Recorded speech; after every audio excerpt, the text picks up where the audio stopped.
Dear ladies and gentlemen, welcome to this talk about improving the interpretability of GradCAMs in deep classification networks.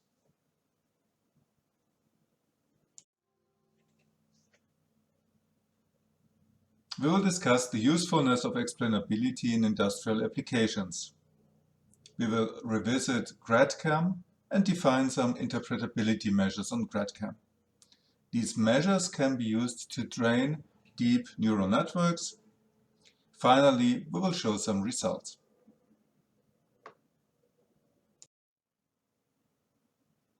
You can see here a test sample for a classification task. This sample was correctly classified by a deep convolutional net as oil filter. The most important question in explainable AI is, how did the net come to this conclusion?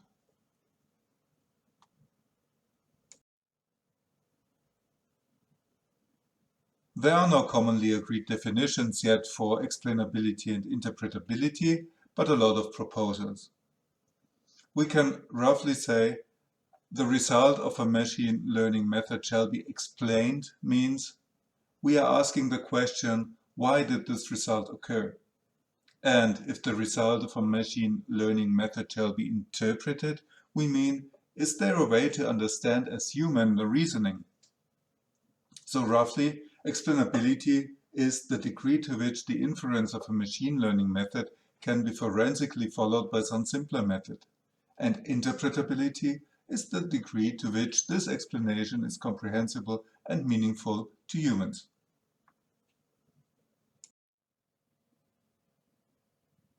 A widely used technique are gradient class activation maps. They are designed to explain how a localized classification network works. By localized classification network, we mean a classification network in which each layer has a local receptive field. Let AK be the various channels of the activation map in one layer.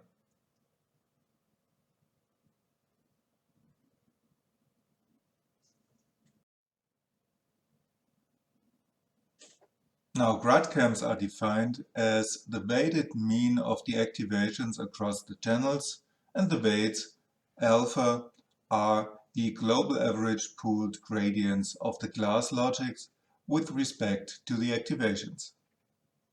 Observe that this map has the resolution of the layer, which is significantly smaller than the image, so we have to resize the GradCAM to get the full resolution and then can overlay the GradCAM over the original image.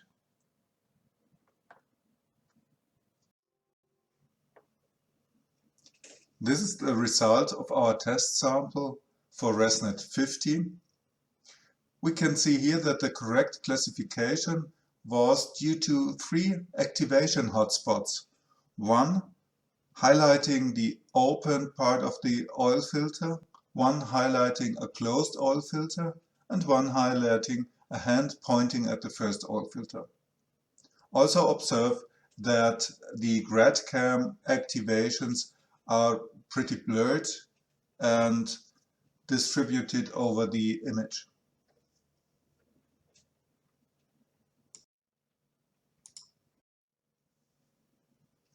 The problem we would like to tackle is it possible to train a net to produce sharper and more localized GradCAMs, which might be easier to interpret and which put the focus to the essential details, without losing too much accuracy and changing the structure of the net?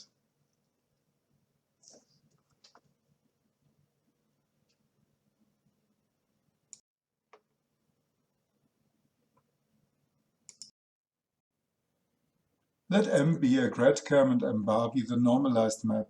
We hypothesize that the decision is the better interpretable, the more localized and sharp the map of the true class is.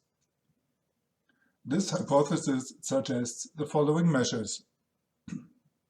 We can measure the entropy of the CAM, which is more or less interpreted as the blurriness of the map. We can measure the mean radius, which is the square root of the product of the two eigenvalues of the covariance matrix of the two-dimensional probability function defined by M bar. This more or less defines the size of the marked area. We can also measure the dispersion, which is the quotient of the variance and the squared mean value. This can be interpreted as the signal-to-noise ratio.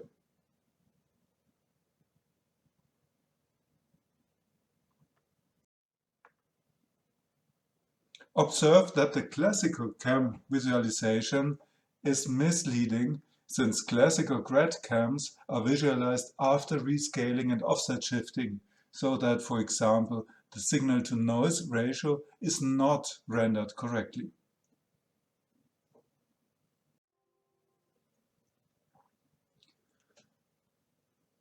We propose to extend the loss function by a GradCAM entropy term with respect to the GradCAM of the correct class for each sample. The other measures could also be used here.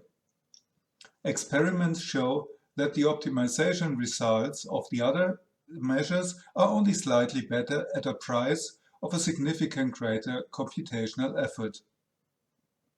Observe that the proposed method is a second-order method, since the entropy term needs derivatives with respect to the activations.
We trained at a batch size of 48 and trained with 3 different parameter settings. Gamma equals to 0, meaning that the CAM entropy did not influence the training. Gamma equals 5 and gamma equals 10. Well, actually, we tried out 4 different parameter settings, so gamma equals to 100 was also trained, but the results degraded significantly so that the plots were not included. As you can see on the right-hand plot where the CAM entropy is displayed, the CAM entropy settles after 2 epochs. On the left-hand graph, you can see that there is a moderate test accuracy decrease in the first 2 epochs when taking into account the CAM measures for carefully selected gamma. So even with gamma equals to 10, there is only a decrease of 1.2% in accuracy.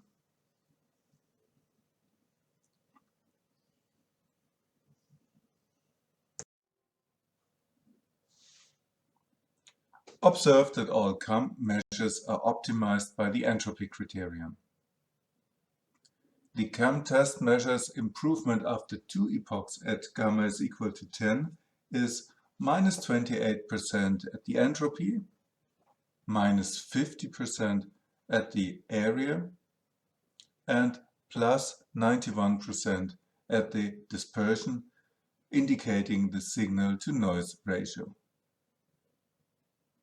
Also observe that after 2 epochs, the performance decreases significantly.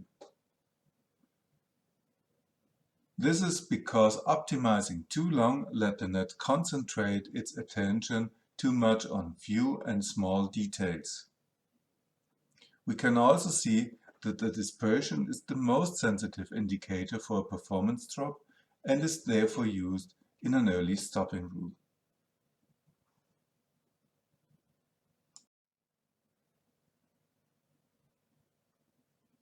The middle image shows a GradCAM for the classically trained 54-hour test sample.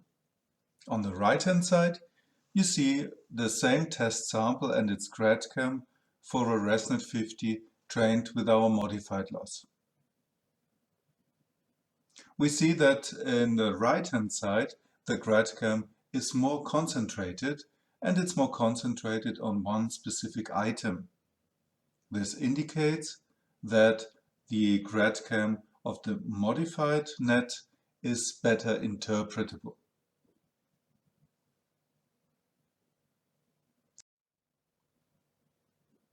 To summarize everything, we introduced CAM interpretability measures.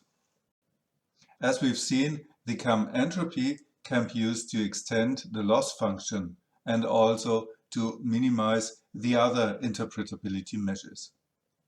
A training strategy to foster GradCAM interpretability was proposed. It includes pre-training and a full training of all layers with early stopping with respect to the CAM dispersion. Even though the measures require a second-order optimization, it was shown that a practically relevant net can be trained this way.